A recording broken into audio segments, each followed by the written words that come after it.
Hi, welcome to In the Beginning. I'm your host, Rabbi Jeff Salkin. I'm the Executive Director of Kol Echad, Making Judaism Matter. In the Beginning is our ongoing series of presentations on how Jews read the Torah, how we understand in particular the book of Genesis, the first book of the Hebrew Bible. It's a wonderful gift for me to be able to present to you today our special guest, Rabbi Analia Bortz, who is the co-rabbi, along with her husband, Mario Karpush, of Congregation Or Chadash in Sandy Springs. Analia, welcome. It's a pleasure to be here and pleasure to be with you, with Rabbi Salkin. Thanks. It's great to have you as well. Very briefly, you're an unusual rabbi. Am I? You certainly are. Can you briefly tell us your path to the rabbinate? You certainly chose the rabbinate as a second career. Well, it's true. Actually, it was as a parallel career. I'm also a medical doctor, and I'm a bioethicist. And when I started medical school, I was searching for soul. I was searching for the soul. And in medical school at that time, the dean of the school was speaking about different limbs and about the spleen and the liver. And I approached him and I said, when are we going to start speaking about the holistic way of looking at the human being? And he said, if you are searching for the soul, just wait until the 4th year of medical school. And I said, I don't have time. So my anxiety made me knock the doors of the seminary, in which there were not women at that time. So I became the first woman rabbi in South America. And I said, I'm coming here just to look for the soul and to study these texts. And I became in love with all our texts, especially the Bible, the Mishnah, and the Talmud. And once I did that, I put together body and soul, and that's the outcome. So today I can combine both things. So I serve in hospitals as well as in our congregation. It's ironic and it's telling that we combine the story of body and soul, and that you mentioned various body parts. We're actually about to go back to a text that is one of the most famous in all of Western civilization. It's about the creation of Eve, and it is taken from the book of Genesis, from chapter 2, verses 18 and following. Let's just give a listen and let's try to understand how that text relates to us as men and women living in the world today.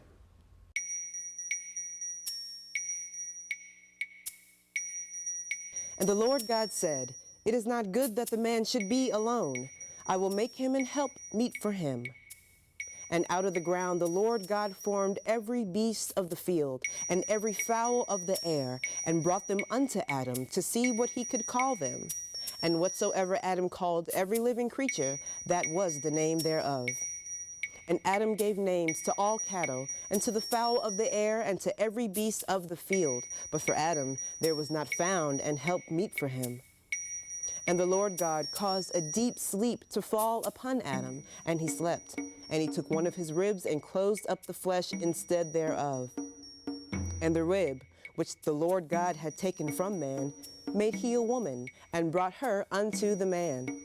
And Adam said, "This is now bone of my bones and flesh of my flesh. She shall be called woman, because she was taken out of man.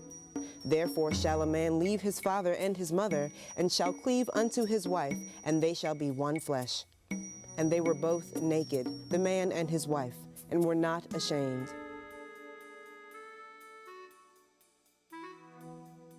So one of the things that's always interested me, Analia, in reading the Bible, especially the book of Genesis, is how men and women read the Bible in different ways.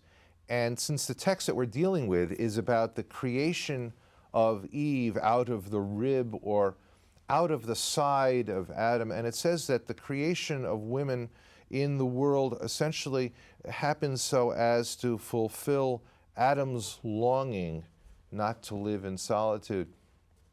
As a woman rabbi, how do you read that? Well, it's interesting that you are mentioning that, because actually just this past Shabbat, as we were discussing the text of the Torah, I said to my husband in front of the entire congregation, do we have the same text? Because I think that we are reading two different texts from the same source. And it's absolutely true. I think that the text is an inspirational text. It's always an invitation to be read in different ways. So as we approach this text of Genesis and we look at the creation of Eve, of Chava, which means is the mother of all kind of life, we can say that we understand that there are different authors, even though the Torah, the Pentateuch, was given with the inspirational divine aspect. We can also interpret this Torah with different authors. And as we look at this book of Genesis, we have two different creations, the creation of Genesis 1 and the creation of Genesis 2. And in chapter 2, we have this dependency, but actually it's an interesting dependency of Adam needs to go to sleep in order to realize that he needs, and what we call an ezer kenegdo, what he needs, somebody who will complement him. So I don't see the dependency that we have in different points of view could be that actually is complementing each other. So we do see that they really need each other.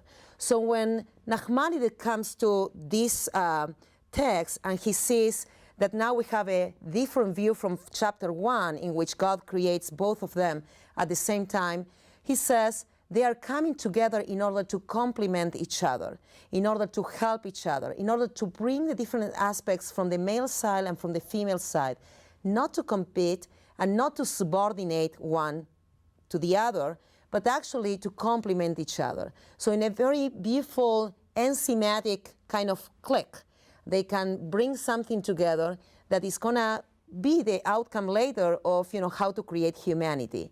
So I don't see this text as a text of competition between who came first and who came after. It's a text of bringing together. It's a text of complementing. So I come to this text and I look at Chava, and if we go back then to the Talmud, they associate Chava with the serpent, because the serpent in the Talmud is called Chivia, which means Chava, which means the mother of all life. And so they bring this text of the Chivia, of the serpent, and she's the one who brings wisdom. And that's the reason that the healthcare image is about two serpents coming together, because it's about coming into the wisdom of the human being. It's also the serpent, the one that is gonna, or the snake, the one that is gonna challenge them with the wisdom of immortality. And so they come together. We have Chava, Eve. We have the Chivia, which is the snake. They are coming together, and they will complement Adam. And Adam is here in paradise, in the Garden of Eden. And this is also becoming a challenge later to go and leave the Garden of Eden and to recreate and becoming partners of God in that recreation. Because now they are not manipulated anymore in the Garden of Eden. Now they have the opportunity to create. And of course, to commit mistakes, to come back, to recharge their batteries, and to start again. So that's history of humanity. So this text is absolutely crucial to understand why Chava is coming from the side, but it's going to be side by side, and not one being what we call the Fußbänkele, which means the bench for the feet of Adam. It's actually coming from the side by side. And I think that the Bible has been extremely wise in bringing us the opportunities to interpret the text in different ways.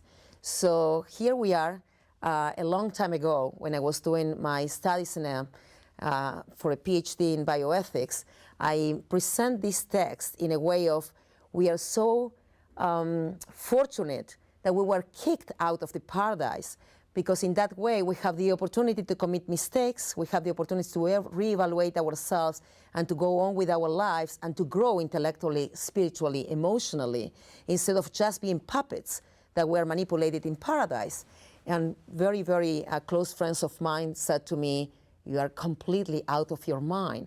And I said, "Why?" And I said, and they said, "It would be easier to be part of the Garden of Eden forever." And I said, that would be so boring.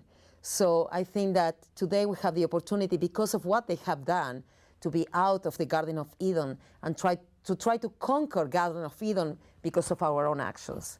When you speak of the Garden of Eden, I'm reflecting on the fact that recently I watched the HBO concert in celebration of the anniversary of the Rock and Roll Hall of Fame. Right. Crosby, Stills, and Nash sang once again Joni Mitchell's song Woodstock with that great refrain, "We've got to get back to the garden." I sometimes wonder, as a graduate of the 1960s, whether the 60s was an attempt to rebuild Eden once again.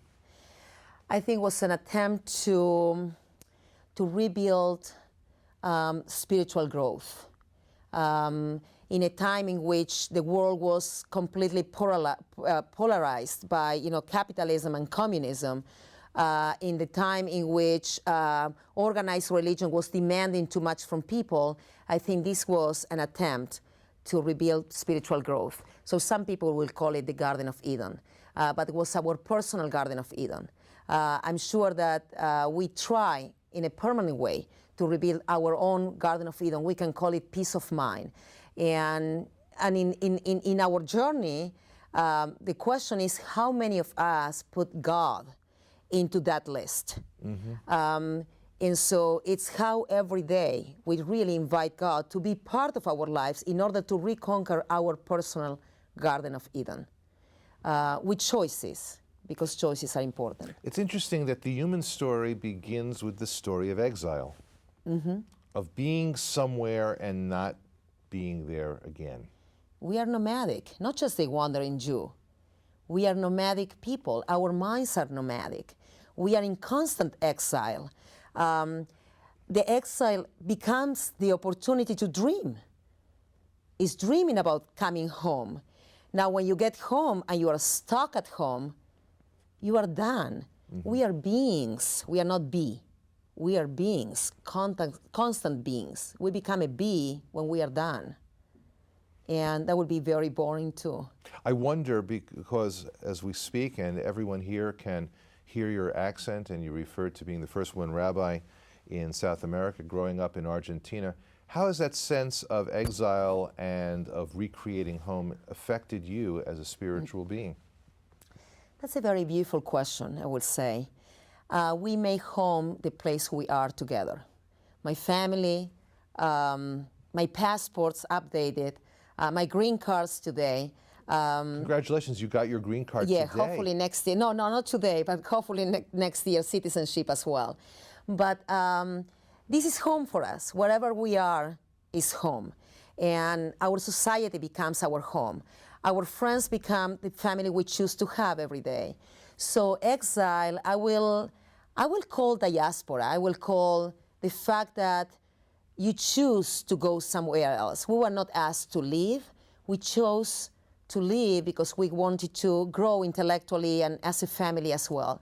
So we make this place home, and we are very grateful for this country who really gave us the opportunity to call it home. So we carry the accent wherever we go. I think it's been fascinating to have Rabbi Analia Bortz as our guest on In the Beginning. When we return from our break, we're going to shift focus. We're actually going to look at some of the classic art that deals with Adam and Eve, the Garden of Eden, and the expulsion from Eden. It's been wonderful having a great Atlanta rabbi speaking with us about the sense of home and leaving home and Adam and Eve. But in a few moments, we're going to have the opportunity, well, while we can't speak to the masters of art, we can at least see their work, and we can try to understand how they were trying to teach us Torah as well. We'll be back. In the Beginning, we'll return in a few moments. We're back, and I'm glad that you could be with us. We spoke just moments ago with Rabbi Analia Bortz of Congregation Or Chadash. Rabbi Bortz helped us begin to understand the complexity of the story of Adam and Eve, especially in the way that feminists have begun to understand it. Well, now we're going to ask the great artists of Western civilization to help us understand the story of Adam and Eve just a little bit further. We're going to look at two paintings by Lucas Cranach the Elder. He lived in the 1500s, and he was a German painter. He was the court painter to the electors of Saxony, and he's well known for his religious art. In fact, while he started painting in the Catholic tradition, he was a close friend of Martin Luther, who was the founder of the Reformation, and as such, he turned his attention to biblical topics because the Protestant Reformation was very excited about the possibility of reclaiming the biblical story. Now let's look at one of the paintings that Lucas Cranach the Elder painted of Adam and Eve. And as we look at this painting, you're going to notice that the couple is around the Garden of Eden near the tree of the knowledge of good and evil. And you will see that both of them are covered in their private places by the famous fig leaf. I want to tell you a little bit about the notion of the fig leaf. The fig leaf is an interesting aspect of virtually all paintings that come from this period that depict Adam and Eve, though most people do not realize that the leaf per se is never identified in the Hebrew Bible. In other words, we're never told that it happens to be a fig leaf. But what's very important for us to understand, and this painting by Cranach makes it very clear, is that the fig leaf is designed, at least in the mind of the artist, to cover up the private parts of Adam and Eve, because in traditional Christian theology, much more so than in traditional Jewish theology, the very notion of sexuality becomes sinful. And so therefore, the fig leaf in the prudery of the artist becomes a way of covering up that sexuality, or, if you will, of marking the place where the original sin begins. Now, the artists were prudish because their patrons were prudish. There's a story that is told that when a particularly beautiful replica of Michelangelo's David was presented to Queen Victoria, she covered up David's private parts because, well, what can I say? Queen Victoria had Victorian tastes. And at a certain point, however, the fig leaf was removed from his private parts, and we are told that it exists as an independent work of art. And so we look at this first work by Lucas Cranach the Elder, which shows Adam and Eve with their fig leaves. Now notice, by the way, that the tree of knowledge of good and evil is filled with apples. If we look now at the second picture by them, of them by Lucas Cranach, we see that there is a split screen, Adam on the left, Eve on the right. For some reason, she has lost her fig leaf. One can only wonder if perhaps as Lucas Cranach the Elder got even older, perhaps he lost a bit of his prudery. But again, they are eating the apple. Now, what does this significance of the apple point to? Again, this is where the artists help us with their own comments on the text, because nowhere in the Hebrew Bible does it say that the fruit of the tree of the knowledge of good and evil was an apple. But Christian thinkers referred to the apple as the pyrrhus malus, as the evil fruit, perhaps because of its rather sensuous shape. And so therefore the eating of the apple becomes a symbol of the sexuality that is very much a part of the story. We now move to perhaps the greatest 16th century Venetian painter of them all, and that was Titian. And if we look at this painting of Adam and Eve as he represents the story, we see something very interesting. Yes, of course, the omnipresent fig leaf, which covers up their nakedness, or at least their genital areas, the areas that would be most suggestive of sexuality and of the potential for birth. Now, if you know the story of the Garden of Eden well, then you know that Adam and Eve are tempted by a serpent in the garden. And the serpent is usually portrayed as being satanic. In fact, I once saw a work of art that portrayed Adam and Eve and the serpent in the garden, where the serpent actually had the face of the actor Jack Nicholson. I don't know how Jack felt about that, but I think it's interesting to have painted him or portrayed him as Satan, as he is portrayed in the movie The Witches of Eastwick. But now look at this rendition of Adam and Eve by Titian, and you see that it's not a serpent who is tempting the first couple, but rather it is a small child. Now, I can't understand that myself, frankly, but I do think it is a unique understanding of the story, helping us understand that temptation does not always come in the form of that which is recognizably demonic and evil. Is it possible that sometimes temptation comes to us in the form of the childlike and the innocent? And for our last work of art, this one is one of my favorites. This is by the great English painter William Blake, probably created in the late 1700s. It's called Elohim Creating Adam. And I show it to you because there's a world of meaning in this. First of all, Blake uses the biblical name of the Creator God, Elohim. But notice that this Creator God looks demonic and angry, and Adam looks submissive and almost as if he is being tormented.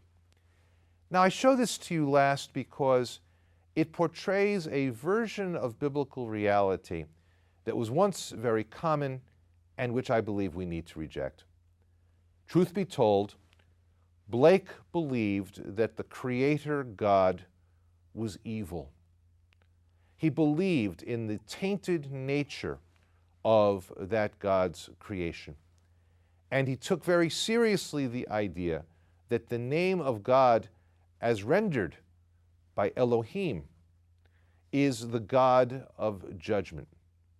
Now, what did it mean to Blake that this Creator God was evil and that creation was tainted?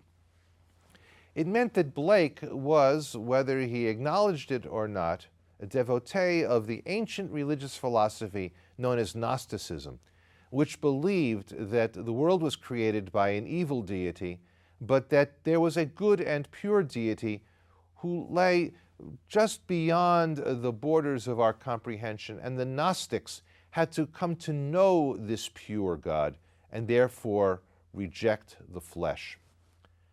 I tell this story because it is very much opposed to our way of looking at the world. Jews look at the world as being a world of goodness, and nature is revealed as part of God's artistry. We do not believe that the Creator God is an evil God. Rather, we relish the idea that we can become partners with God. I'm Rabbi Jeffrey Salkin, and this has been In the Beginning. Shalom.